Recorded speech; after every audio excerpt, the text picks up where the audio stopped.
Hello guys, आपका मेरे channel smart study में स्वागत है। आज हम डायरेक्टर ऑफ एजुकेशन की तरफ से दिए जाने वाले प्रैक्टिस पेपर क्लास 7th का जो कि सेशन 2023 एंड 24 का है, सब्जेक्ट है मैथ्स, गणित के पेपर को सोल्व करने वाले हैं। टाइमिंग इसका 2.5 घंटे है और मार्क्स इसके 60 मार्क्स होने वाले हैं। तो यहाँ पे कुछ इंस्ट्रक्शंस दी गई है कि 60 क्वेश्चंस आपके एग्जाम में पूछे जाएंगे। सेक्शन होंगे ABCDE। ए सेक्शन में 1 मार्क्स के क्वेश्चन होंगे, बी सेक्शन में 2 मार्क्स के, सी सेक्शन में 3 मार्क्स के, डी सेक्शन में 5 मार्क्स के और ई सेक्शन में 4 मार्क्स के क्वेश्चन होंगे। तो आइए स्टार्ट करते हैं। यहाँ पर हम हिंदी और इंग्लिश मीडियम दोनों के ही क्वेश्चन पेपर को साथ में सॉल्व करेंगे। तो आइए देखते हैं। सबसे फर्स्ट क्वेश्चन में क्या कहा गया है, 2.7 इंटू 4 का मान ज्ञात कीजिए। मतलब कि 2.7 को 4 से जब मल्टीप्लाई करना है तो उसका मान क्या होगा। तो देखो 7 चौक 28, तो ये कितना हुआ 8। ठीक है, 2 यहाँ पे कैरी चला गया तो यहाँ पे कितना हो जाएगा 2 4 जा 8 और 10। अब देखो जो दशमलव है या हम ये कहें जो दशमलव है, डेसिमल कितने के बाद में आ रहा है, यहाँ से काउंट करो 1 के बाद में, तो यहाँ पे 10.8 बी आंसर यहाँ पे क्या हो जाएगा, करेक्ट हो जाएगा। तो फर्स्ट क्वेश्चन का आंसर यहाँ पर बी आ जाएगा। आप इंग्लिश मीडियम में भी देख सकते हैं। Find the value of 2.7 into 4, तो बी आंसर यहाँ पे अभी मैंने सोल्व करके दिखाया, बी आंसर यहाँ पे सही हो जाएगा। सेकेंड क्वेश्चन में देखते हैं 5.974, find the place value of 9 की हमें यहाँ पर प्लेस वैल्यू बतानी है। क्वेश्चन नंबर सेकंड देखते हैं क्या कहा गया है। 5.974 में 9 का स्थानीय मान हमें यहाँ पे बताना है। तो देखो पॉइंट के कितने बाद, पॉइंट्स ये दशमलव है ना, डेसिमल के कितने बाद में आ रहा है 9, तो डेसिमल के 1 के बाद में 9 आ रहा है। तो अगर बाद में आता है तो हम डिवाइडेड बाय 10 कर देते हैं। जैसे अगर देखो 9 पूछा जाता तो हम इस तरह से करते हैं। अगर 7 पूछा जाता तो 7 डेसिमल के कितने के बाद में, 2 के बाद है, तो हम यहाँ पे 2 0 लगा देते हैं। इसी तरह अगर 4 पूछा जाता तब हम यहाँ पे क्या करते, 3 0 लगा देते, 1 2 3 0 लगाते। और अगर 5 का स्थानीय मान पूछा जाता तो हम सिर्फ 5 लगाते। ठीक है, 5 हम उससे मल्टीप्लाई कर देते। अगर आगे कोई और नंबर होता तो हम यहाँ पे 20 लगा देते। अगर यहाँ पे 2 पॉइंट अगर ना होता, देखो क्वेश्चन में आप ध्यान से समझो, डेसिमल के बाद में होते तो हम डिवाइडेड करते रहते हैं और डेसिमल से पहले होता है अगर वो नंबर, तो हम क्या करते रहते हैं उसमें 0 ऐड कर देते। जैसे कि अगर 5 से पहले मान लो 15 होता तो हम यहाँ पे 10 कर देते। अगर यहाँ पे 215 होता तो हम 200 कर देते इस तरह से।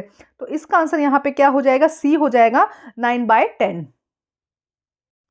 क्वेश्चन नंबर थर्ड देखिए, 5 सेंटीमीटर, 12 सेंटीमीटर और 13 सेंटीमीटर की भुजा वाला एक त्रिभुज होगा। मतलब कि देखो क्या कहा गया है कि तीनों भुजाएं कितनी है, एक 5 सेंटीमीटर है, एक 12 सेंटीमीटर है और एक 13 सेंटीमीटर। इस त्रिभुज का अगर हमें क्या बनाना है, इसका त्रिभुज बनाना है, तो ये कह रहे हैं कि अगर त्रिभुज बनाना है तो वो त्रिभुज कैसा होगा। तो देखो इसकी तीनों ही भुजाएं क्या हैं, अलग अलग हैं। तीनों ही भुजाएं क्या है, अलग अलग है। और जो 2 भुजाएं हैं वो क्या है, तीसरी भुजा से क्या है यहाँ पर, तो देखो यहाँ पे सबसे पहले ये क्या है, विषम बाहु त्रिभुज बन रहा है क्योंकि तीनों भुजा अलग अलग है। लेकिन यहाँ पे एक और कंडीशन हमें देखनी है। कंडीशन क्या होती है कि जो 2 छोटी भुजा होती है जैसे कि 5 और 12, इन दोनों का जो सम है वो तीसरी भुजा से क्या होना चाहिए, ज्यादा होना चाहिए। तो देखो ये कंडीशन भी यहाँ पे फॉलो हो रही है। 2 कंडीशन है आप यहाँ पे समझेंगे कि एक तो तीनों भुजाओं की जो भुजा की जो लेंथ है वो अलग अलग है। ठीक है, विषम बाहु त्रिभुज बन सकता है। सेकंड क्या है, दो छोटी भुजा है 5 और 12, उसका सम अगर हम इसका जोड़ेंगे तो कितना हो जाएगा, देखो 17 हो जाएगा। तो इनका सम तीसरी भुजा से ज्यादा होना चाहिए। तो ये क्या हो जाएगा, ए यहाँ पर अविषम बाहु त्रिभुज। देखो क्या कहा गया, a triangle with side 5 centimetre, 12 centimetre and 13 centimetre will. एक ऐसा ट्राइंगल जिसमें एक लेंथ, एक साइड क्या है 5 सेंटीमीटर, 12 और 13।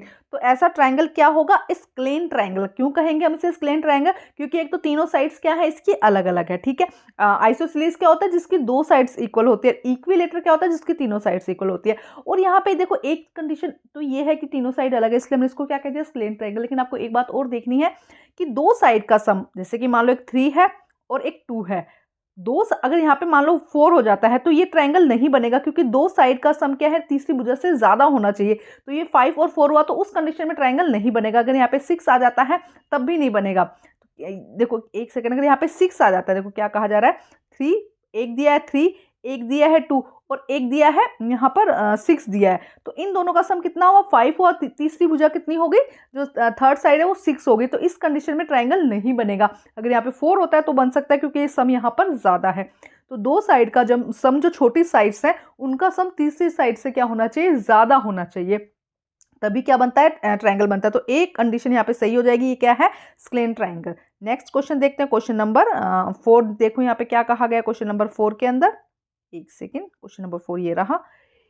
If in a triangle two angle are 70 and 80 that what will be the third angle. अगर एक ट्राइंगल दिया गया है, ये ट्राइंगल है, उसमें कहा एक 70 है, दूसरा कितना है 80, तो आपको ये बात पता होनी चाहिए कि जो ट्राइंगल होता है उसके तीनों जो एंगल्स है उनका सम कितना होता है 180। तो हम इससे क्या मान लेंगे, देखो यहाँ पे करके दिखाती हूँ मैं आपको कि एक हो गया 70, दूसरा कितना हो गया 80 प्लस एक्स कर दिया, ये कितना हो गया 180 के इक्वल।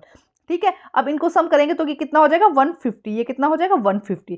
तो 180 में से जब 150 माइनस करेंगे, किस तरह से करेंगे, देखो यहाँ पे x की वैल्यू किस तरह से निकलेगी, तो आंसर आ जाएगा 30। तो ए आंसर हमारा यहाँ पे क्या हो जाएगा, सही हो जाएगा ए।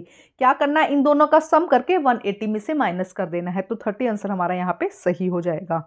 देखो क्या कहा गया, यदि एक त्रिभुज में दो कोण 70 डिग्री और 80 डिग्री के हैं, तो तीसरा क्या होगा, तो हम क्या करेंगे 70 प्लस 80 माइनस कर देंगे 180 में से, तो कितना आ जाएगा 30। 30 आंसर हमारा यहाँ पे सही हो जाएगा। निम्नलिखित में से कौन सा कथन सत्य है, आपको बताना है यहाँ पर। तो देखो क्या कहा गया है, दो रेखा की लंबाई अगर समान हो तो वो सर्वांगसम होता है। जैसे दो रेखा दी गई है, अगर उनकी लंबाई, दो रेखा की आ जाएगा, की लंबाई अगर समान है तो वो सर्वांगसम होंगे, सही है। दो समान भुजाओं वाले दो वर्ग समान होंगे, क्योंकि भुजा अगर समान है मान लो दो वर्ग की, तो वो क्या हो जाएंगे, एक दूसरे के समान हो जाएंगे। समान त्रिज्या वाले वृत्त सर्वांगसम होते हैं, ये भी कंडीशन सही है। तो तीनों ही कंडीशन यहाँ पे सही है। देखो दो रेखाखंड, यहाँ पे खंड आ जाएगा, जो दो रेखाखंड क्या है, एक दूसरे के समान है, तो वो सर्वांगसम होंगी। अगर दो भुजाएं, अगर किसी वर्ग में, स्क्वायर के अंदर दो चारों भुजाएं क्या है, समान है, दोनों की ये वाली भुजा इससे समान है, तो वो एक दूसरे के सर्वांगसम होंगे। इसी तरह समान त्रिज्या वाले, जैसे कि समान त्रिज्या वाले वृत्त भी एक दूसरे के सर्वांगसम का मतलब इक्वल ही माना जाता है। तो ऐसे ये तीनों ही कंडीशन सही है। आंसर यहाँ पे क्या आ जाएगा, डी उपरोक्त सभी। देखो क्या कहा गया, which of the following statement is true, if two lines have the same length then they have congruent. बिल्कुल सही है, दो लाइन क्या है जिनकी लेंथ सेम है तो वो क्या हो जाएंगे, कॉन्ग्रेंट हो जाएंगे। The square with equal side are congruent, ऐसा स्क्वायर जिसमें इक्वल साइड्स होते हैं तो वो क्या हो जाएगा, कॉन्ग्रेंट हो जाएगा। Circle with the same radius are congruent, ऐसा सर्कल जिसका रेडियाई क्या है, इक्वल है, तो वो क्या हो जाएगा, कॉन्ग्रेंट। तो ऑल अबव सही, सारे के सारे सही है, तो डी आंसर यहाँ पे करेक्ट हो जाएगा। क्वेश्चन नंबर 6 देखिए, यदि दो त्रिभुज के संगत को समान हो, संगत कोण यहाँ पे आएगा, मान लो कि ये देखो, ये दो त्रिभुज दिए हैं, इसके संगत कोण, जैसे कि ये वाले, ये दो कोण क्या है, ये भी 60 का है, ये भी 60 का है। दो संगत कोण क्या है, समान है, तो वे सदैव सर्वांगसम होंगे, नहीं ना, ये कोण तो अलग अलग हो सकते हैं ना। सिर्फ एक ही कोण उसने कहा है कि दो संगत कोण, मानो कि चलो ऐसे भी कर सकते हैं, दो संगत कोण समान है, ये कोण भी मान लो इसकी ये 70 है, ये भी 70 है, लेकिन इसका एंगल लाइन ये डिफरेंस हो सकता है ना। तो हमें क्या चाहिए, सर्वांगसमता के लिए हमें तीन चीजें चाहिए, या तो SAS रूल होना चाहिए या SSS रूल होना चाहिए ना। तो दो कोणों से नहीं, उसके एक साइड भी इक्वल होनी चाहिए, तभी वो क्या होगा, सर्वांगसम होगा। दो देखो, दो एंगल SA, ये वाला, ये वो AS कब लगेगा, जब दो एंगल और एक क्या हो, साइड इक्वल हो, तभी वो सर्वांगसम होंगे। तो इसका आंसर क्या हो जाएगा, असत्य है। इसका क्या हो जाएगा, असत्य। बी आंसर यहाँ पे करेक्ट हो जाएगा। क्वेश्चन नंबर 6 देखिए क्या, if two triangles have the same congruent side then they have always congruent. देखो क्या कह रहे हैं, if two triangle have the same congruent side, congruent angle कह रहे थे, अगर कॉन्ग्रेंट साइड, यहाँ पे क्वेश्चन थोड़ा सा अलग होगा, कॉन्ग्रेंट साइड है उनके पास में, मतलब ये साइड कॉन्ग्रेंट है, तो क्या वो एंगल कॉन्ग्रेंट होंगे, तो ये क्या हो जाएगा, फॉल्स। ऐसा नहीं होता, साइड होने से कभी भी नहीं होगा, एक एंगल कम से कम चाहिए ही कॉन्ग्रेंट होने के लिए, तो फॉल्स हो जाएगा। Question number 7, if 7 time of a number is 56 then the number, वो क्या कह रहा है, 7 टाइम्स 7 मल्टीप्लाई x इक्वल कितना है, 56 के है, तो x की वैल्यू क्या होगी, 56 डिवाइडेड बाय 7 कितना हो जाएगा, 8। तो ए आंसर यहाँ पे क्या हो जाएगा, करेक्ट हो जाएगा। देखो क्या कहा, यदि एक संख्या का 7 गुना 56 है तो वह संख्या है, तो एक संख्या माना कि वो है 7, इसका गुना मान लिया x, 7x इक्वल किसके है, 56 के। तो x की वैल्यू क्या होगी, इधर जाके क्या हो जाएगा, डिवाइडेड हो जाएगा, डिवाइडेड बाय 7, तो कितना आ जाएगा, 8। तो ए आंसर यहाँ पे सही हो जाएगा। क्वेश्चन नंबर 8 देखते हैं, 3x की स्क्वायर, y की 4 एंड z की 6 की टोटल घात कितनी है। तो क्या करते हैं, जब मल्टीप्लाई में घात होते हैं तो हमें क्या कर देते हैं, ऐड कर देते हैं, तो हम करेंगे 2 + 4 + 6, तो कितना हो जाएगा, 12। बी आंसर यहाँ पे क्या हो जाएगा, करेक्ट हो जाएगा। क्वेश्चन नंबर 9 देखिए, द पावर ऑफ 3x की स्क्वायर, y की 4 और z की 4 इज, तो हम क्या करेंगे, इनको ऐड कर देंगे सबको, जब ऐड करेंगे तो 12 हमारा आंसर आ जाएगा, तो बी आंसर हमारा यहाँ पे क्या हो जाएगा, करेक्ट हो जाएगा। नेक्स्ट क्वेश्चन देखते हैं यहाँ पर। क्वेश्चन नंबर 9 देखिए, 4 की पावर 0 माइनस 5 की पावर 0 इंटू 7 की स्क्वायर का मान ज्ञात करना है। तो देखो 4 की पावर -0 होती, किसी भी नंबर की पावर अगर 0 होती है तो उसकी वैल्यू कितनी हो जाती है, तो 1। 1 माइनस 1 दोनों की 1 हो गया, इंटू हमें क्या करना है 7 की पावर स्क्वायर। तो 1 में से 1 गया, कितना हो जाएगा 0 आएगा, इंटू 7 की स्क्वायर। तो आंसर हमारा यहाँ पे क्या आ जाएगा 0। बी आंसर हमारा यहाँ पे क्या हो जाएगा, करेक्ट हो जाएगा। 9 देखिए, फाइंड द वैल्यू ऑफ 4 की पावर 0 देन माइनस 5 की पावर 0 इंटू 7 की पावर 2। तो देखो क्या किया, अभी मैंने समझाया, ये भी 1 हो जाएगा, 1 हो जाएगा, दोनों 1 में से 1 माइनस किया तो कितना आया 0। तो आंसर हमारा यहाँ पे क्या हो जाएगा, बी। क्वेश्चन नंबर 10 देखिए, फाइंड द वैल्यू ऑफ 2 की पावर 9 डिवाइडेड बाई 2 की पावर 3।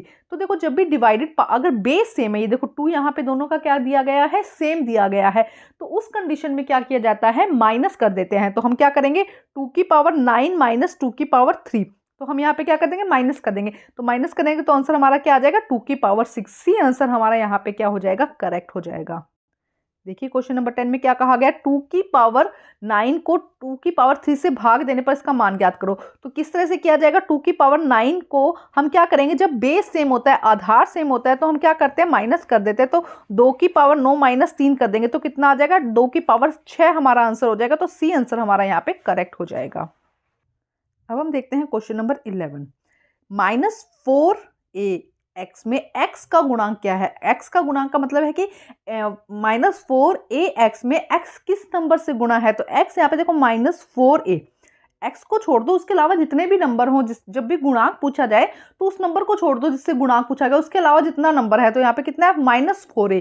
तो बी आंसर हमारा यहाँ पे क्या हो जाएगा, सही हो जाएगा। क्वेश्चन नंबर 11 देखो, right the x coefficients of -4x। -4x में हमें इसका कोफिशिएंट बताना है, तो -4a।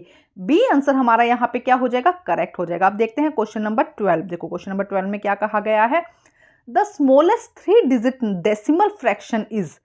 हमें क्या बताना है, डेसिमल फ्रैक्शन बतानी है। डेसिमल फ्रैक्शन नहीं है, यहाँ पे डेसिमल नंबर है। स्मॉलेस्ट 3 डिजिट डेसिमल फ्रैक्शन बताना है या नंबर बताना है। तो देखो क्या हो जाएगा, हमें यहाँ पे सबसे छोटा नंबर देखना है कि सबसे छोटा नंबर स्मॉलेस्ट 3 डिजिट नंबर का है ना उसमें। तो देखो यहाँ पे 1 है, तो ये भी 1 है, ये 0 है। तो देखो ये 2 नंबर होने के चांसेस है, यहाँ पे भी 0 है, यहाँ पे डेसिमल के बाद में 0 है, यहाँ पे भी 0 है, यहाँ 1 आ गया ना। तो अब हमारा आंसर क्या हो जाएगा, जी। बस ध्यान से नंबर को देखो, ये इस देखो किस तरह से दिखाती हूँ, किस तरह से करना होगा। ये 1 है, ये 1 है, ये 0 है, ये 0, मतलब ये दोनों नंबर तो नहीं होते डेसिमल के बाद में, मतलब स्मॉलेस्ट नंबर तो नहीं होंगे। उसके बाद नेक्स्ट नंबर देखो, ये 0 है, ये 1 है। तो अब क्या हो जाएगा, सी आंसर हमारा यहाँ पे जो सी ऑप्शन है वो यहाँ पे क्या हो जाएगा, करेक्ट हो जाएगा। क्वेश्चन नंबर 12 देखो, 3 अंकों की सबसे छोटी दशमलव भिन्न है। कौन सी दशमलव भी है, सी। अभी समझाया मैंने सी। अगर आप सिर्फ हिंदी मीडियम या इंग्लिश मीडियम में देख रहे हो तो दोनों को अच्छे से समझो, दोनों में ही समझा रही हूं मैं। तो सी आंसर यहाँ पे क्या हो जाएगा, करेक्ट हो जाएगा। सेक्शन ए में 12 क्वेश्चन थे, 1 to 12 क्वेश्चन थे 1 मार्क्स के, वो हम कर चुके हैं। अब हम करते हैं नेक्स्ट सेक्शन। सेक्शन बी में सेकंड क्वेश्चन देखते हैं क्या कहा गया है। फर्स्ट क्वेश्चन हमने कर लिया, सेकंड क्वेश्चन 3/5 प्लस 2/7 का हमें क्या करना है, मान ज्ञात करना है। इसके अथवा में एक क्वेश्चन दिया गया है 2 सही 2/3 प्लस 3 सही 1/2 का मान ज्ञात करना है। तो आइए देखते हैं इनका सॉल्यूशन। क्वेश्चन सेकंड देखिए क्या कहा गया है, find the value of 3 divided by 5 2 divided by 7। दोनों को साथ में देख लेते हैं। इसके और में क्वेश्चन दिया गया है, find the value of 3 and 3.5। Okay, आइए सेकंड का फर्स्ट एंड और इसके दोनों ही हम साथ में आंसर देखते हैं। तो फर्स्ट हम देखते हैं इसका आंसर। देखो 3/5 और 2/7 को हमें क्या करना है, वैल्यू सोल्व करनी है। तो उसके लिए हम क्या करते हैं, सबसे पहले उसके लिए हमें क्या करना है, यहाँ पर एलसीएम लेते हैं। हम क्या लेंगे यहाँ पर, एलसीएम। 5 और 7 का जब एलसीएम लेंगे तो 35 आएगा, क्योंकि दोनों ही नंबर एक दूसरे से कटते नहीं है। अब हमने एलसीएम ले लिया। अब हम एलसीएम लेते हैं तो नीचे वाले नंबर से क्या करते हैं, डिवाइड करते हैं, ऊपर वाले नंबर से मल्टीप्लाई करते हैं। तो 35 को जब 5 से मल्टीप्लाई डिवाइड किया तो कितना आया, 7। 7 को जब 3 से मल्टीप्लाई किया कितना आया, 21। ये आपको आना चाहिए एलसीएम। 7th क्लास में एलसीएम आ जाता है बच्चों को। उसके बाद अब 35 को हमें क्या करना है, 7 से डिवाइड करना है। नीचे वाले नंबर को डिवाइड करते हैं तो कितना आएगा, 5।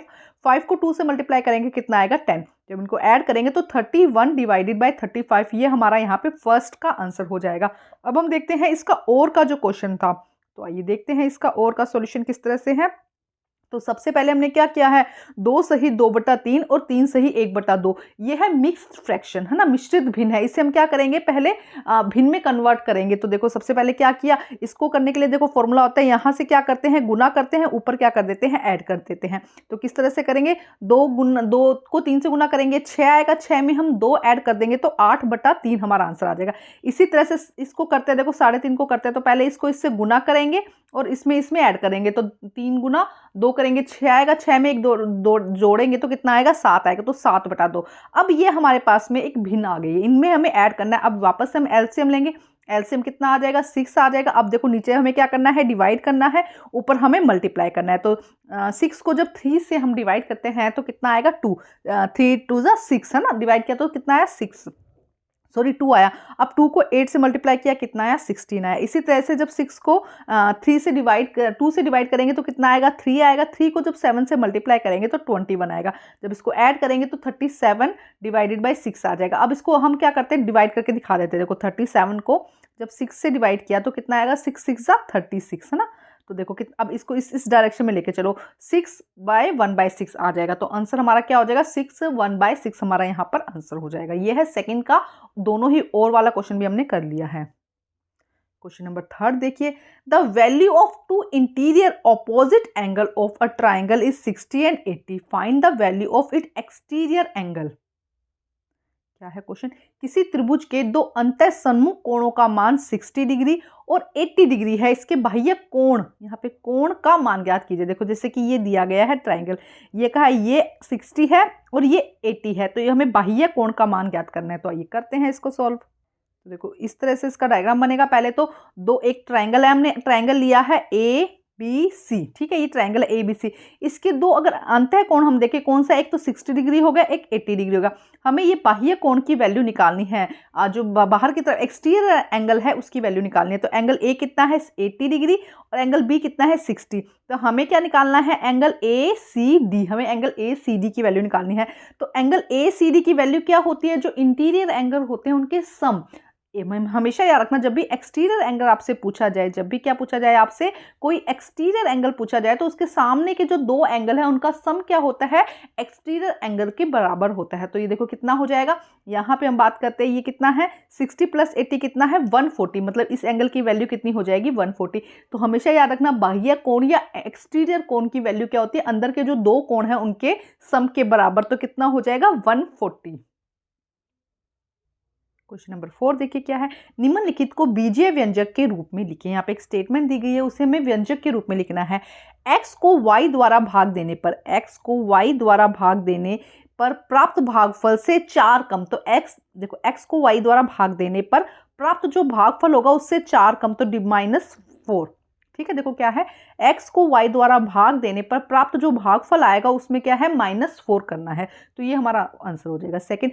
x और y के योग का 1/4, मतलब x और y के योग का, x और y के योग हमने इन दोनों को जोड़ दिया, उनका 1/4। तो आप इस तरह लिख दो, या 1/4 x + y। देखो उनको थोड़ी सी प्रैक्टिस करनी पड़ती है, जब प्रैक्टिस करोगे तो आपको इजीली आ जाएंगे। इंग्लिश में देखते हैं एक बारी, देखो क्या कहा गया, write the following algebraic expression, okay, 4 less than the quotient obtain by the divided x by y। x को y से डिवाइड करने पर जो आंसर आएगा उसमें हमें क्या करना है, 4 माइनस करना है, 4 लेस करना है। Second, 1/4 of the sum of x and y, x and y का सम में क्या करना है, उसका 1/4, तो डिवाइडेड बाय 4। तो ये इसका आंसर हो जाएगा।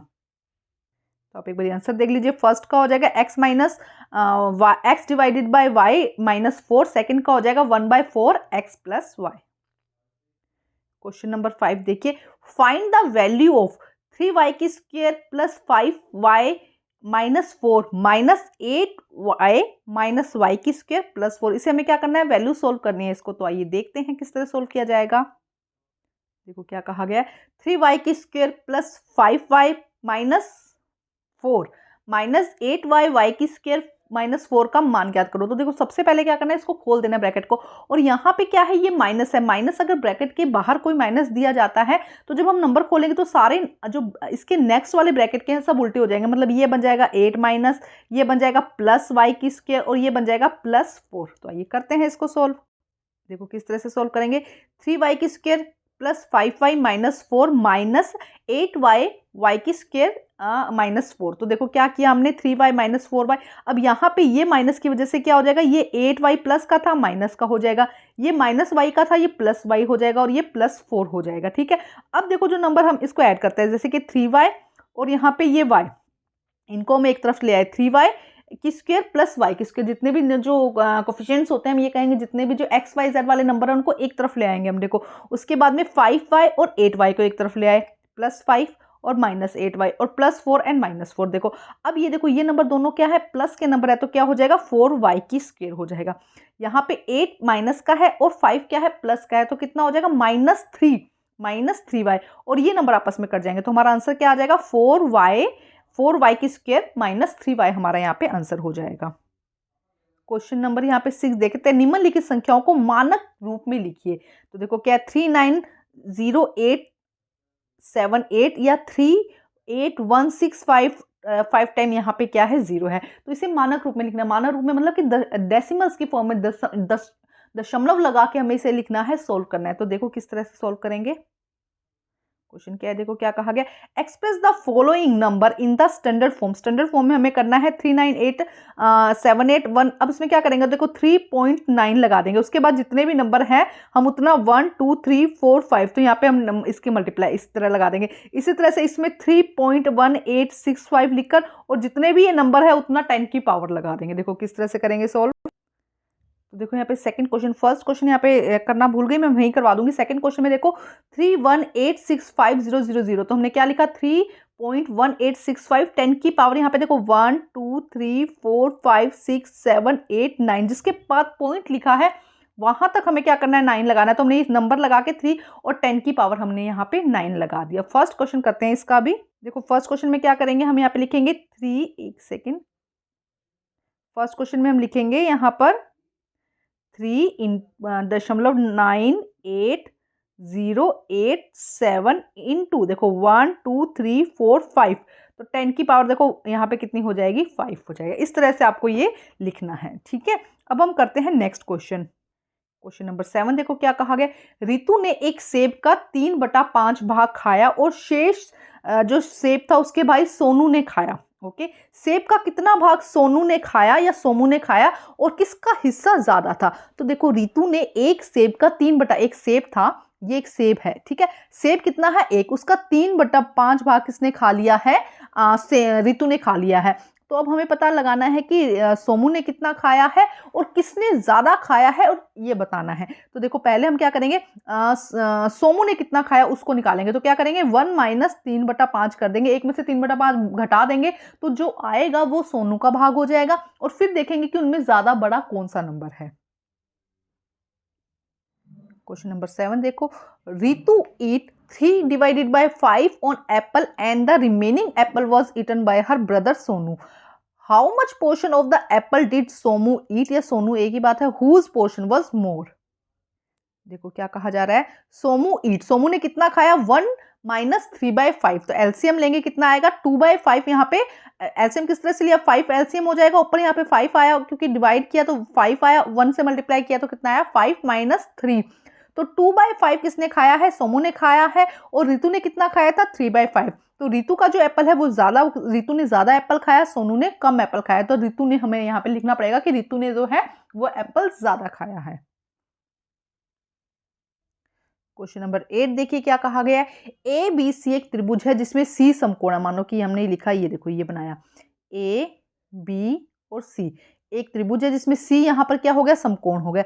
यदि ए बी कितना है 25 है और ए सी कितना है 7 है, तो हमें बी सी का मान ज्ञात करना है। ठीक है, ये क्वेश्चन होगा। इसके अथवा में एक क्वेश्चन है उसे भी देख लेते हैं, फिर सारे क्वेश्चन साथ में कर लेंगे। देखो क्या कहा गया है, एक दीवार के सहारे उसके पैर पर कुछ दूरी टिकाकर 15 मीटर लंबी एक सीढ़ी भूमि से 12 मीटर ऊंचाई कितनी है 12 मीटर और ये कितना है 12, ये कितना हो गया 15, तो पहुंच जाते हैं। तो दीवार से सीढ़ी के पैर की दूरी बताइए, मतलब हमें ये बताना है दीवार से लेके सीढ़ी का जो पैर है ये दूरी हमें यहाँ पर बतानी है। क्वेश्चन नंबर 8 देखते हैं क्या कहा गया, A B C is a triangle who C is a right angle. C पर क्या है राइट एंगल है और ए और बी, ए चलो पहले से बनाया था, अब ऐसे बनाते हैं। ए बी कितना है 25 है और ए सी कितना है 7 है, तो हमें इसकी वैल्यू यहाँ पर निकालनी है, बी सी की वैल्यू।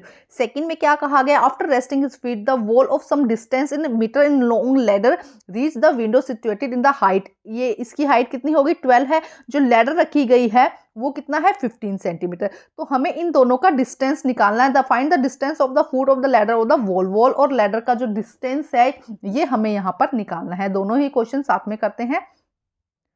क्वेश्चन 8 में पहले देखते हैं एबीसी पाइथागोरस में। देखो क्या कहा गया है, सी पर 90 डिग्री का एंगल था, हमने बना दिया है एबीसी। एबी कितना कहा गया है 25 और एसी कितना कहा गया है 7 सेंटीमीटर। अब यहाँ पे पाइथागोरस लगती है, जब एक ट्राइंगल दिया जाता है और उसके दो साइड दिए है, तीसरी साइड निकालनी होती है, तो ए हम क्या कहेंगे ए बी, ये क्या है जो इसका विकर्ण, हम ये कहेंगे जो इसका विकर्ण है। ये देखो ये क्या कहा गया है यहाँ पे, जो कर्ण है, सॉरी जो कर्ण है हाइपोटेनस है जो, उसमें क्या उसकी वैल्यू किसके इक्वल होती है, मतलब ए बी की वैल्यू, एक सेकेंड, ए बी की वैल्यू किसके इक्वल है ए सी की स्क्वायर। ए बी की स्क्वायर की वैल्यू किसके इक्वल है ए सी की स्क्वायर और बी सी की स्क्वायर। तो अब बी सी की स्क्वायर किस तरह से निकालेंगे, ए बी में से हम क्या करेंगे ए सी माइनस कर देंगे, ए बी की स्क्वायर माइनस ए सी। ये फॉर्मूला याद कर लेना, बहुत क्वेश्चन इससे आने वाले हैं आपको। अब देखो क्या है, ए बी कितना है 25 की स्क्वायर और बी कितना है 7 की स्क्वायर, ठीक है। अब यहाँ पे फॉर्मूला लग गया ए की स्क्वायर माइनस बी की स्क्वायर, तो क्या होता है ए प्लस बी और a माइनस बी, क्योंकि इसमें नंबर थोड़े से बड़े हैं इसलिए, अदरवाइज इनको सिंपल भी कर सकते थे। एक ही मतलब 25 की स्क्वायर निकाल के और 7 की स्क्वायर निकाल के भी बड़ी आसानी से क्वेश्चन हो जाता, लेकिन अब इस तरह से भी कर सकते हैं। तो देखो 25 प्लस 7, 25 माइनस 7 कर दिया, ठीक है। तो कितना आया 32 इंटू 18। अब देखो 32 को हमने दो पार्ट में और डिवाइड कर दिया, कितना 16/2 और 18, ठीक है। अब इसको अगर निकालेंगे तो हमें ए बी सी की स्क्वायर निकले, कितना निकला, इसको सीधा अगर करते हैं तो सीधा हमारा जो आंसर है वो 24 आंसर आ जाएगा। देखो किस तरह से आएगा, तो देखो सीधा करेंगे, अगर 25 की स्क्वायर कितना होता है 625 और 7 की स्क्वायर कितना होता है 49। जब इसको माइनस करेंगे तो 576 आता है, और 576 किसके इक्वल आया बी सी के स्क्वायर के इक्वल। तो 576 क्या बी सी की स्क्वायर के इक्वल। तो अब हम देखेंगे कि ये हमें स्क्वायर, ये स्क्वायर किसकी है 24 की स्क्वायर, ये किसकी स्क्वायर है 24 की स्क्वायर, तो स्क्वायर से स्क्वायर कट जाएगा, तो बी सी इक्वल किसका आएगा 24 के। तो थोड़ी सी लेंथी वाली कैलकुलेशन थी, जैसे कि आपको 25 तक अगर अच्छा है कि अगर आप सारी स्क्वायर याद कर ले, तो मुझे याद था कि 571 किसकी स्क्वायर है, क्योंकि यहाँ पे बी सी स्क्वायर लिखा है, इसलिए आपको ये देखना पड़ेगा कि ये नंबर किसका स्क्वायर बन रहा है। तो ये नंबर बन रहा है 24 का स्क्वायर, तो बी सी इक्वल किसके आ जाएगा 24 के। ये हमने एक क्वेश्चन कर लिया। इसके और में क्वेश्चन दिया गया था, उसे सॉल्व करते हैं। देखो उसमें क्या कहा गया क्वेश्चन में, सेम ऐसा ही क्वेश्चन है। इसमें क्या कहा गया है कि हमें एक लेडर दी गई है, वो कितनी है 15 सेंटीमीटर, और यहाँ से बी सी कितना हो जाएगा 12 सेंटीमीटर। हमें ये डिस्टेंस ज्ञात करना है कि ये डिस्टेंस कितना है, तो उसके लिए वही फॉर्मूला लगेगा। यहाँ पे हम लिखेंगे पहले ए बी की स्क्वायर किसके इक्वल होता है, ए बी की स्क्वायर ए सी की स्क्वायर प्लस यहाँ पे हो जाएगा बी सी की स्क्वायर, ठीक है। तो अब हमें ए सी की स्क्वायर निकालनी है, तो ए सी की स्क्वायर किसके इक्वल हो जाएगी ए बी की स्क्वायर माइनस ए सी की स्क्वायर। देखो क्या हो जाएगा ए सी की स्क्वायर किसके इक्वल होगी ए बी की स्क्वायर माइनस बी सी की स्क्वायर, ठीक है। अब ये कितना है 15 की स्क्वायर, ये कितना है 12 की स्क्वायर। 15 की स्क्वायर कितना होता है 225 और 12 की कितना होता है 144। तो इसको माइनस करेंगे तो कितना आ जाएगा 81 आ जाएगा, ठीक है। तब 81 हमें पता है ए सी की स्क्वायर कितना है 81, मतलब कि 9 की स्क्वायर हो जाएगा ये, तो स्क्वायर से स्क्वायर कट जाएंगे, ए सी किसके इक्वल आ जाएगा 9 के इक्वल। ये थोड़ा सा आप ये वाला पॉइंट जो है उसको अच्छे से आपको समझना है। ए सी की स्क्वायर जब दिया जाएगा यहाँ पे, तो ये किसी की स्क्वायर होगा, वो आप पहचानिएगा कि किसकी स्क्वायर है, तो 9 यहाँ पे हमारा आंसर हो जाएगा। क्वेश्चन नंबर 9 में भी दो क्वेश्चन दिए गए हैं।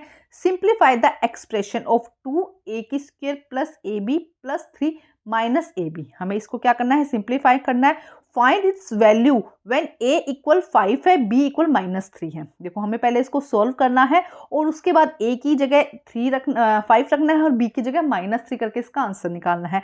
उसके अलावा सिंप्लीफाई, इस क्वेश्चन को सिंप्लीफाई करना है। 3 की पावर -5 इंटू 10 की power -5 into 25 minus divided by 5 की पावर 7 और 6 की पावर 7। तो इस क्वेश्चन को सिंप्लीफाई करना है। ये दोनों ही क्वेश्चन हम साथ में करते हैं। क्वेश्चन नंबर 9 देखिए, ये क्वेश्चन 3 मार्क्स के हैं, तो थोड़े से लेंथी हैं, लेकिन आपको समझ के करने हैं, ठीक है। अब देखो क्या कहा गया, 8 से आगे क्वेश्चन सेक्शन सी स्टार्ट हो गया है आपका। व्यंजक 2a की square plus a b plus 3 minus a b को सरल कीजिए तथा इसका मान ज्ञात कीजिए जब a की वैल्यू 5 हो और b की वैल्यू -3 हो, ठीक है। अथवा में दिया गया है 3 की पावर 5 इंटू 10 की पावर 5 इंटू 25 डिवाइडेड बाय 5 की पावर 7 इंटू 10 की पावर 7 को आपको क्या करना है, सरल करना है। तो ये 9th के दोनों ही क्वेश्चन साथ में सॉल्व करते हैं। देखिए क्या कहा गया है, ए की वैल्यू यहाँ पे 5 है, बी की वैल्यू यहाँ पे -3 है। क्वेश्चन क्या था, 2a की square plus ab plus 3 minus ab। तो हम क्या करते हैं, 2 को पहले a से मल्टीप्लाई करेंगे, 2a की स्क्वायर, फिर 2 को ab से करेंगे तो 2ab प्लस 3 और माइनस ab। अब देखो 2a की स्क्वायर तो ऐसे ऐसे आ गया, लेकिन यहाँ पे अगर मैं कलर चेंज करके आपको समझाऊं, 2ab प्लस का है और ये माइनस का है, तो ये एक abc कट जाएगा, 2ab कितना है, प्लस का है और माइनस का एक ab है। तो यहाँ पे क्या बच जाएगा हमारे पास में, सिर्फ एक ab बच जाएगा। ठीक है, एक देखो 2ab का मतलब है कि ab हमारे पास में दो है, ab प्लस और ab प्लस। तो अब एक ab कट गया तो कितना बचा, प्लस का एक ab बचा और रहा, और यहाँ पे क्या रहा, प्लस का 3। ये हमारी वैल्यू आ गई। अब हम यहाँ पे क्या करते हैं, वैल्यू पुट कर देते हैं। a की वैल्यू है 5 और b की वैल्यू है -3। ठीक है, अब देखो a की जगह हमने क्या लगा दिया, -5, तो यहाँ पे क्या हो गया, सॉरी 5 की स्क्वायर, ab की जगह 5 मल्टीप्लाई -3 और +3 कर दिया। अब इसको सोल्व करेंगे 25 आएगा, इसको सोल्व करेंगे -15 आ जाएगा और यहाँ पे 3 आ जाएगा। ये सोल्व होगा, कितना आ जाएगा, 50 आ जाएगा, -15 + 3। तो आंसर हमारा कितना आ जाएगा, 38। तो फर्स्ट में पूरी वैल्यू पुट करने के बाद आंसर कितना आ जाएगा, 38। इसका नेक्स्ट क्वेश्चन देखते हैं, 9 का और देखते हैं। देखो क्या है, 3 की पावर 5 माइनस 10 की पावर 5 मल्टीप्लाई 25 को डिवाइड करना है 5 की पावर 7 इंटू 6 की पावर 5 से। तो अब हम देखो क्या करते हैं, यहाँ पे ये दो नंबर हमारे पास में है, इन तीनों को हम चेंज करते हैं। किस तरह से चेंज करेंगे, ध्यान से समझना है। 3 की पावर हमने 5 ऐसे रहने दिया, 10 को हमने क्या कर दिया, 2 की पावर 5 और 5 की पावर 5 कर दिया। ठीक है, 25 को हमने 5 की पावर 2 कर दी। ये थोड़ा सा दिमाग लगाना है, बाकी बहुत ही आसान क्वेश्चन है, बस दिमाग लगाना है। उसके अलावा 5 की पावर 7 को हमने एज इट इज रहने दिया, 6 की पावर 5 को हमने क्या किया, 2 की पावर 5 और 3 की पावर 5 कर दिया। यहाँ तक अगर आपको समझ में आ गया तो आगे कुछ प्रॉब्लम नहीं होने वाली। एक बार बस ध्यान रखो कि कौन कौन सा कॉम्बिनेशन है, इसके अंदर 3 है और 5 है, तो हमें इसी नंबर में क्या करना है, चेंज करने की कोशिश करते हैं। तो इसको क्या करेंगे, 2 की पावर देखो सेम रखिए, बस बेस हमने क्या किया है, 2 मल्टीप्लाई 5 कर दिया, पावर यहाँ पे क्या हो गई, 5। इसी तरह से इसको चेंज करते हैं, यहाँ पे क्या करेंगे, 2 इंटू 3 कर देंगे, पावर क्या रहेगी, 5 रहेगी। इस तरह 25 को भी हमने क्या किया, 5 की पावर 2 कर दिया, क्योंकि सारे ही पावर में है ना, क्वेश्चन घात के अंदर है सारे क्वेश्चन, तो हमने क्या किया है, क्वेश्चन को घात में कर दिया है। अब देखो, अब हम इसको सॉल्व करते हैं। तो हम घात जो बेस सेम, आधार जिनका सेम है वो हम इकट्ठे ले आते हैं। जैसे 3 की पावर 5 और यहाँ पे 3 की पावर 5 हमने ये इकट्ठा ले आए। ठीक है, उसके बाद 2 की पावर 5 और 2 की पावर 5, तो हमने 2 की पावर 5 -5 कर दिया। ठीक है, दोनों पावर क्या होंगी, क्योंकि डिवाइडेड में है ना, भाग में है, इसलिए माइनस हो जाएगा। उसके बाद देखो ये भी 5, ये दोनों 5 की पावर है और ये भी 5 की पावर है, तो इन दोनों को तो ऐड कर देंगे क्योंकि गुना में है। तो 5 की पावर कितना हो जाएगा यहाँ पे, 2 + 5 और ये -7 हो जाएगा। ठीक है, अब ये 3 की पावर 0, 2 की पावर 0, 5 की पावर 0, तो जब किसी की पावर 0 होती है तो 1 हो जाता है। तो आंसर हमारा यहाँ पे क्या आ जाएगा, 1 आ जाएगा। बहुत ही आसान क्वेश्चन है, बस इन क्वेश्चंस में प्रैक्टिस की जरूरत होती है। अब क्वेश्चन नंबर है 10। नीचे ठोस के 3 दृश्य दिए गए हैं, प्रत्येक ठोस के लिए ऊपर के, सामने के और पार्श्व दृश्यों की पहचान कीजिए।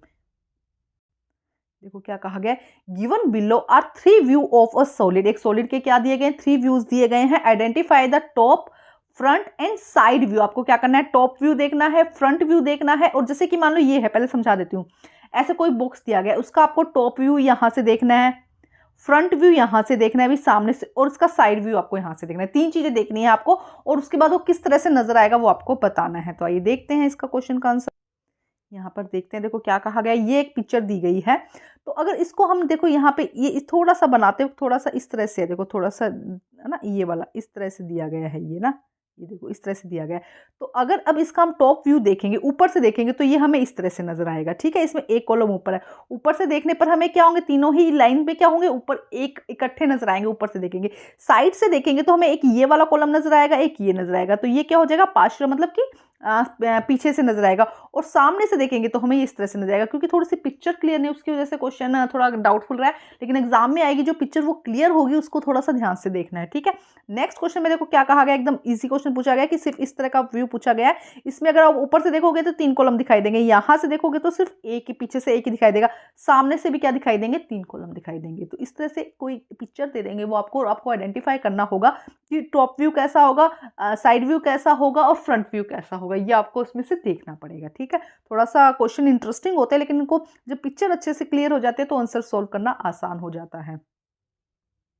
अब सेक्शन डी स्टार्ट हो गया, जो कि 5 मार्क्स के क्वेश्चन है। देखो क्या कहा गया है सेक्शन डी के अंदर। सेक्शन डी में देखो, एक त्रिभुज में ए बी और ए सी, ए बी किसके बराबर है, ए बी किसके बराबर है, ए सी के बराबर है। मान लो कि ये ए है, एक सेकेंड, यहाँ पे क्या कहा जा रहा है, एक त्रिभुज है जिसके अंदर क्या है, ए बी और सी दोनों क्या है, ये और ये इसके बराबर है। डी इसका मध्य बिंदु है बी सी का। ठीक है, ये डी हो जाएगा, डी इसका मध्य बिंदु है।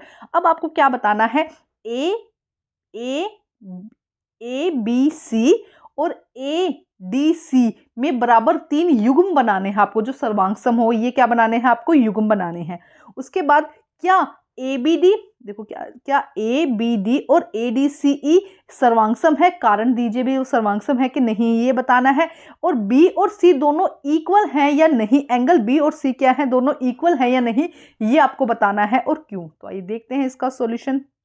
देखो क्या है, इन अ ट्राइंगल ए बी और ए सी इक्वल है and D is the mid point of C. जो डी है, ये जो डी है ये क्या है, बी सी का मिड पॉइंट है। अब आपको बताना है angle A B C and make the 3 equal parts of A D C. आपको क्या बनाने हैं, 3 इक्वल पार्ट्स बताने हैं इन दोनों के अंदर। नेक्स्ट देखिए, ए बी डी और ए डी सी क्या सर्वांगसम है या कॉन्ग्रेंट है, इसके बारे में आपको बताना है और रीजन देना है कि सर्वांगसम है या नहीं है। ए बी डी, यहाँ पे क्या कहा, ए बी डी, और यहाँ पे क्या ए डी सी, ये दोनों सर्वांगसम है या नहीं, इसके रीजन बताने हैं। और एंगल बी और angle C equal, angle B और एंगल सी इक्वल है या नहीं, ये आपको बताना है। तो देखो क्या कहा जा रहा है, पहले हम एक डायग्राम बना लेते हैं, जिसमें देखो इस तरह का डायग्राम है। उन्होंने क्या कहा है, ए बी और सी, और ये इसका क्या हो जाएगा, डी हो जाएगा। अब उन्होंने क्या कहा है, ए डी क्या हो जाएगी, दोनों के बीच में हमें बताना है कि एंगल ए, कलर चेंज करती हूँ थोड़ा सा, एंगल ए डी और बी में, और एंगल ए डी और सी के अंदर देखो हमें क्या बताना है, ए डी ये क्या हो जाएंगे, कॉमन हो जाएगा। ठीक है, उसके बाद ए बी और ए सी ये इक्वल है, कहा ही गया था क्वेश्चन में। और डी बी और डी सी इक्वल है, क्योंकि ये इसका मध्य बिंदु है, मिड पॉइंट है ना। ये 3 हमें पॉइंट्स बताने थे। अब इसके अकॉर्डिंग हम क्या कह सकते हैं कि ये क्या है, सर्वांगसम है। ये क्या है, एंगल जो है वो क्या है, सर्वांगसम है, क्योंकि ये साइड इसके साइड के इक्वल है, ये मिड पॉइंट आ गया, और ये यहाँ पे क्या हो गया, मिड पॉइंट है। तो ये एस एस एस का रूल लगाते हुए ये साइड्स क्या हो जाएंगी, इक्वल हो जाएंगी। अब वो थर्ड बोल रहा है कि एंगल बी और एंगल सी इक्वल है। देखो ऐसी कोई बात नहीं, उन्होंने एंगल की बात नहीं कही है, भी एंगल बी और एंगल सी इक्वल है क्या, बराबर है, जरूरी नहीं है कि ये क्या होंगे, इक्वल होंगे। ठीक है, ये थर्ड का, ये इसका क्वेश्चन का आंसर हो जाएगा। अब देखते हैं क्वेश्चन नंबर 12। एक आयत की लंबाई 40 सेंटीमीटर है। एक आयत की लंबाई जो है वो 40 सेंटीमीटर है, ये 40 सेंटीमीटर रहता था। इसका जो विकर्ण है वो 41 सेंटीमीटर है। इसका आपको परिमाप याद करना है। ठीक है, ये क्वेश्चन होगा। इसके अथवा में क्वेश्चन दिया गया, 5 मार्क्स का क्वेश्चन है। एक समचतुर्भुज, ये एक समचतुर्भुज है। इसमें क्या कहा गया है कि इसके विकर्ण 15 सेंटीमीटर और 30 सेंटीमीटर हैं। ठीक है, इसका परिमाप याद करना है। दोनों में ही परिमाप याद करना है, एक आयत है और एक समचतुर्भुज है, और है दोनों ही क्वेश्चन हम साथ में करेंगे। देखो क्या है, the length of a rectangle is 40 centimetre. ये लेंथ कितनी है इसकी, 40 सेंटीमीटर है, जबकि एक डायगोनल है वो कितना है, 41 का है। तो इसका पैरामीटर याद करना है। सेकंड में क्या है, रोम्बस में दिया गया हमें, ये दिया गया है कि इसका जो हम यहाँ पे डायगोनल है ये कितना है, 15 है, और ये कितना हो जाएगा, इसका 30 हो जाएगा। इसका पैरामीटर निकालना है। तो आइए 12 क्वेश्चन करते हैं। 5 मार्क्स का क्वेश्चन है। देखो आयत या रेक्टेंगल दिया गया है, ये इसकी लेंथ कितनी दी गई है, 40 सेंटीमीटर दी गई है, और ये कितना दिया गया है, 41। तो ए बी कितना है, 40, और ए सी कितना हो जाएगा, 41। अब एंगल ए बी और सी हम ये लेते हैं, एंगल ए बी और सी में देखो बी, अब वही फॉर्मूला लगाएंगे, पाइथागोरस लगाएंगे हम। ये हमारा क्या हो जाएगा, बी सी, बी सी की स्क्वायर किसकी, ये हमें निकालना क्या है, यहाँ पर हमें निकालना है बी सी की स्क्वायर। तो बी सी की स्क्वायर क्या हो जाएगी, ए सी की स्क्वायर माइनस ए बी की स्क्वायर। अभी हम कर चुके हैं तो ये आपको अच्छे से आता होगा। तो 41 की स्क्वायर माइनस 40 की स्क्वायर हो जाएगा। तो 41 माइनस 40, 41 प्लस 40, तो करेंगे तो 81 इंटू 1 आ जाएगा। तो 81, 92 यहाँ पे हमारा आंसर आ जाएगा। 92 सॉरी नहीं, 9 की स्क्वायर हो जाएगा, 9 की स्क्वायर, ये क्या हो जाएगा, 9 की स्क्वायर। तो बी सी हमारे पास में कितना आ जाएगा, 9 आ जाएगा। ठीक है, ध्यान से समझो क्या कहा गया है। हमने सिर्फ ये वाला इतना ट्राइंगल बनाया, एक ये हमारे पास में दिया गया है, ये हमारे पास में दिया गया है, हम इसकी वैल्यू निकालेंगे। तो ये हमारे पास में कितना आएगा, देखो 40 की स्क्वायर, 41 की स्क्वायर और 40 की स्क्वायर। या तो आप इनको करो कैलकुलेट कर लो, या इजी जैसे मैंने करवाया है, a की स्क्वायर माइनस b की स्क्वायर का फॉर्मूला होता है a प्लस बी और a माइनस बी, ये फॉर्मूला भी याद करो। तो a कितना है 41 और b कितना है 40। इसी तरह 41 माइनस 40, तो इसको सोल्व करेंगे 81 आएगा, इसको सोल्व करेंगे 1 आएगा, तो 81 आया। ये क्या हो गया 9 की स्क्वायर। मैंने क्या कहा था, जब भी BC इस तरह का स्क्वायर में आंसर आए तो वो किसी की स्क्वायर होगा, तो 90 सॉरी ये क्या आएगा 9 की स्क्वायर आ जाएगा, तो BC यहाँ पे क्या हो जाएगा 9। तो अब अभी हमारा क्वेश्चन पूरा नहीं हुआ है, अभी सिर्फ हमने क्या निकाला है, इसकी वैल्यू निकाली है, सिर्फ ये हमारे पास में आई, ये 3 चीजें हमारे पास में आ गई है। अब हमें इसका पैरामीटर निकालना है, तो पैरामीटर के लिए जो आयत का पैरामीटर होता है उसका फॉर्मूला क्या होता है, रेक्टेंगल का पैरामीटर के लिए फॉर्मूला क्या होगा, इसकी जो साइड्स हैं मतलब AB और BC, तो क्या होगा 2 इंटू AB प्लस BC। तो A कितना है 40, ये कितना है 40, ये कितना है 9, और 2 से मल्टीप्लाई करेंगे तो 98 मीटर इसका क्या आ जाएगा, पैरामीटर आ जाएगा। ये फर्स्ट क्वेश्चन सोल्व किया। अब हम इसका करते हैं सेकंड क्वेश्चन सोल्व। सेकंड में क्या कहा गया था, समचतुर्भुज कहा गया था। समचतुर्भुज इस तरह से बनाएंगे। समचतुर्भुज में क्या कहा गया है कि एंगल क्या है AC जो इसका विकर्ण है वो कितना है 30, ठीक है, और ये विकर्ण कितना है इसका 60। देखो क्या कहा गया है, ये AC कितना हो जाएगा यहाँ पे 30 हो जाएगा, और ये BD जो BD है वो कितना है 16। क्वेश्चन में 15 लिखा गया, बाय मिस्टेक लिखा गया, यहाँ पे कितना हो जाएगा 16। अब हम देखते हैं, देखो क्या कहा गया, A O और B में, A O B में देखते हैं। देखो ये हमें निकालना है A O B में। देखो क्या है A O B क्या है, हाफ AC, थोड़ा सा ध्यान से समझो, A O क्या हाफ, इसके अंदर क्या आएगा AC आएगा, ठीक है। और BO में, अगर BO की बात करते हैं तो BO में क्या होगा, हाफ क्या हो जाएगा BD हो जाएगा। ये चीज अगर आप समझ गए तो आगे क्वेश्चन समझना आसान हो जाएगा। देखो क्या होता है, जब विकर्ण की ये वाली बात करते हैं ना, हम जब विकर्ण बनाते हैं तो ये पूरी लेंथ अगर 20 है तो इसका हाफ, ये जो पोर्शन है ये 10 हो जाएगा, हाफ हो जाता है। तो यहाँ पे हमारा ये भी कितना हो जाएगा, AC का हाफ हो जाएगा, ये किसका हो जाएगा BD का हाफ हो जाएगा। तो मतलब कि ये कितना हो गया 15 हो गया, और ये कितना हो गया 8 हो गया। ये यहाँ तक आपको समझ में आ गया होगा। अब हम ले लेते हैं एंगल। देखो एंगल क्या लिया हमने, एंगल लिया AO और B, ठीक है। ये कितना आया हमारा 15 आ गया, ये कितना आया हमारा 8 आ गया, तो हम ये वाला निकाल सकते हैं अब, ठीक है। वही फॉर्मूला वापस निकालेंगे, AB की स्क्वायर किसके इक्वल होगी, OA और OB की स्क्वायर के, ठीक है। तो कितना आएगा 15 की स्क्वायर प्लस 8, जब इसको सोल्व करेंगे तो 289 आएगा, किसकी स्क्वायर होता है 17 की। तो AB हमारे पास में कितना आ गया है 17। AB हमारे पास में कितना आ गया, देखो ये हमारे पास में कितना आ गया है 17। अब हमें पता है कि रोम्बस, अगर हम समचतुर्भुज की सारी भुजाएं क्या होती हैं, इक्वल होती हैं। तो अब देखो पैरामीटर निकालना है, तो हम 4 से इसे क्या कर देंगे, मल्टीप्लाई कर देंगे AB को, तो कितना आ जाएगा 68 सेंटीमीटर हमारा यहाँ पे आंसर आ जाएगा। क्वेश्चन नंबर 12 का और आंसर है ये।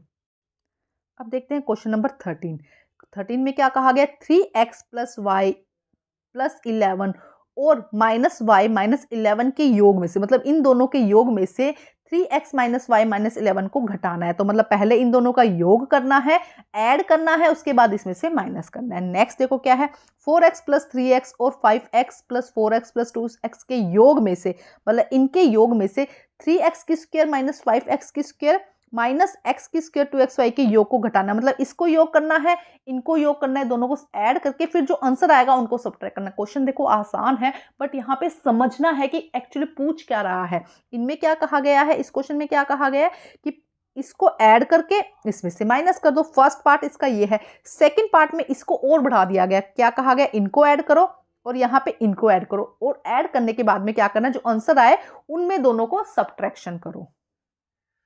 देखो क्या कहा गया है, ए में क्या कहा गया, subtract 3x minus y minus 11 from the sum of the 3x y plus y plus 11, मतलब इन दोनों के सम में से इसको माइनस करना है, ठीक है। Next, subtract from the sum of 3x and x की square plus 2xy from the sum of 3x and 4x minus 2x की स्क्वायर। इनको, इन दोनों को अलग अलग सम करके हमें क्या करना है, आपस में सब्ट्रैक्शन करना है। तो दोनों ए एंड बी पार्ट हम इकट्ठे ही करते हैं।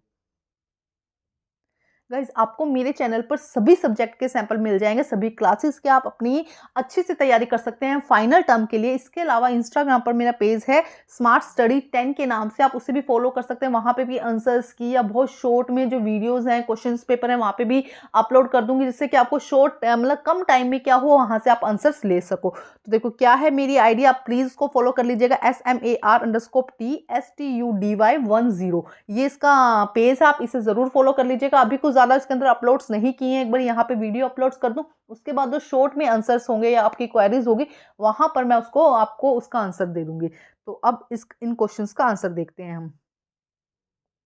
तो देखते हैं 13 का ए जो आंसर है। आप वीडियो को लाइक करिए, जिससे कि ज़्यादा क्या हो, ज़्यादा से ज़्यादा लोगों तक पहुंच सके। अपने फ्रेंड्स को शेयर कीजिए, जिससे मुझे भी थोड़ा मोटिवेशन मिलता है, और वीडियो को ज़्यादा से ज़्यादा मैं भी चाहती हूँ कि बहुत सारे लाइक आए, तो मुझे भी बहुत अच्छा लगता है। तो एक थैंक्स हो जाता है आपकी तरफ से अगर वीडियो को लाइक कर देते हैं तो। अब देखो फर्स्ट क्वेश्चन में क्या कहा गया है, 3x-y+11 में हमें क्या करना है, -x-11 का योग करना है, मतलब कि उनका एडिशन करना है। ठीक है, तो हमने जब ऐड किया तो देखो यहाँ पे क्या है, प्लस माइनस ये क्या हो जाएगा -y, और ये क्या रहेगा -y। अब देखो यहाँ पे देखो 3x तो 3x रहा यहाँ पे। अब y देखो, ये +11 और -11 तो आपस में कट ही जाएगा। कलर चेंज करते हो जिससे कि आइडेंटिफाई करना थोड़ा सा आसान हो। +11 और -11 आपस में कट जाएगा। यहाँ पे 2x, ये भी -y है, ये भी -y है, तो -2y हो जाएगा। ठीक है, ये हमारा फर्स्ट का आंसर आया। उसने कहा था सेकंड में हमें क्या करना है, इस नंबर से हमें क्या करना है, उसको माइनस कर देना है। तो देखो नेक्स्ट में क्या कहा गया है यहाँ पर, नेक्स्ट में देखो क्या कहा गया, हमारा जो आंसर आया था वो आया था 3x, यहाँ पे 3x-2y हमारा आंसर आया है। इसे हमें 3x-y-11 से माइनस करना है। तो देखो माइनस करना है, यहाँ पे हमने माइनस का मार्क लगाया। जब ब्रैकेट के बाहर हम माइनस का मार्क लगा देते हैं तो वो सारे नंबर क्या हो जाते हैं, चेंज हो जाते हैं। तो 3x-2x, ये प्लस का 3x था, माइनस का 3x हो गया। ये y प्लस का था, माइनस का था, प्लस का हो गया। ये प्लस का 11 था, माइनस का 11 हो गया। अब देखो क्या हो जाता है, ये 3x से 3x कट गया, ये 2y माइनस का है, ये प्लस का, तो क्या बच गया, माइनस का y और 11। तो हमारा आंसर क्या आ जाएगा, -y+11। फर्स्ट क्वेश्चन का आंसर हमारा ये आ जाएगा। सेकंड क्वेश्चन देखते हैं। सेकंड क्वेश्चन के अंदर 3 स्टेप आएंगे। फर्स्ट स्टेप में क्या करना है, हमको ऐड करना है। तो 4x plus 4x plus 2x के स्क्वायर को प्लस करते हैं। तो देखो क्या होगा, 4x प्लस 3x, ये सब हमने लिख लिया। अब देखो 4 और 5 को ऐड करेंगे, 9 आ जाएगा। यहाँ पे प्लस का 4x है, यहाँ पे क्या है देखो, अगर हम देखें तो ये देखो क्या है, यहाँ पे माइनस का 4x है और प्लस का 3x है। तो माइनस में से जब प्लस के 3x जाएंगे तो कितना बचेगा, x बच जाएगा। और इसके अलावा ये 2x की स्क्वायर। तो ये हो गया फर्स्ट स्टेप। ठीक है, अब सेकंड स्टेप में उन्होंने क्या कहा है, सेकंड स्टेप में देखो क्या कहा है, हम उसे देखते हैं।